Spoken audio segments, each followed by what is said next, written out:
My name's Tom Smith. I'm better known as Smitty, and I'm Director of Public Citizens Texas office. The number one pollution problem we have in the state is the production and consumption of energy. From all the new coal plants and existing coal plants that choke the people who live in our cities, to our highways and all of the enormous pollution that come from the petroleum refining and petroleum extraction. We as Texans have solutions that can really significantly reduce that pollution. The number one resource we have in the state is renewable power. We have more than any other state in the nation, and if we would be able to harness more of it, we could create new industries. We as Texans, groups like this, coming together with ranchers and farmers, with churches and businessmen, created a renewable energy revolution that everybody said we could not do. In 1999, we came together with all those people and said we want to set a modest goal for the development of renewable energy, and we have beat that goal by 5 times in just 10 years and now lead the nation in terms of production of wind power. And if we were a nation on our own, we would be 5th in the world in terms of generation of electricity by wind power, and because of efforts of groups like this coming together and saying it's time for change. We can do that again.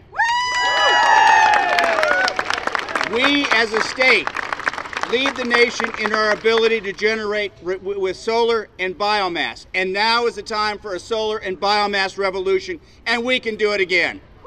Now, we have an opportunity in this legislature to significantly reduce the amount of energy we consume on a daily basis by using our energy smarter. There's a whole package of bills over in the Senate, sponsored by Senator John Corona, that would make a big difference in terms of energy use.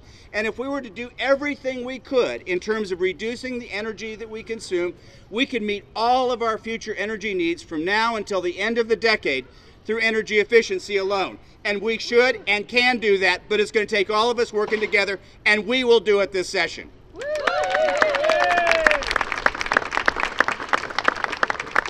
One of the tragedies that we now know is occurring in Japan is the meltdown of those nuclear reactors. Our Texas reactors have had a good long run, but we're now at a point where they're renewing their license. And one of the things we know about these plants as they get old is they start to break more and more. And those plants in Japan were all the 40-year-old plants. And they were just as vulnerable as those at our Texas coast. We currently have an opportunity to stop the relicensing and extension of the life of the South Texas plants in the Comanche Peak. And now is the time to say enough is enough and begin to replace those dirty, dangerous units with things like energy efficiency, which if we were to adopt them could eliminate the needs for those plants. And together we can and we shall do that. Now, we in Texas have long been threatened by coal.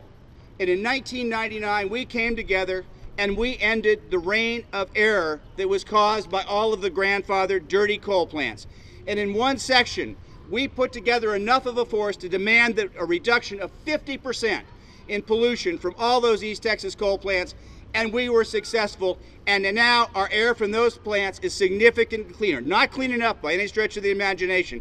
And now is the time for another huge reduction or a shutdown of all those old dirty coal plants in East Texas, because those are the sources of air pollution that are threatening cities from all the way from Texarkana, Longview, Dallas, Fort Worth, Waco, Austin, and San Antonio. And together we can and should reduce the emissions from those coal plants. Together, we are a powerful force, and we have a strong voice, and we need to make sure that the people in that building understand that enough is enough. Now's the time for a cleaner Texas, and together we will make that happen. Thank you all very much.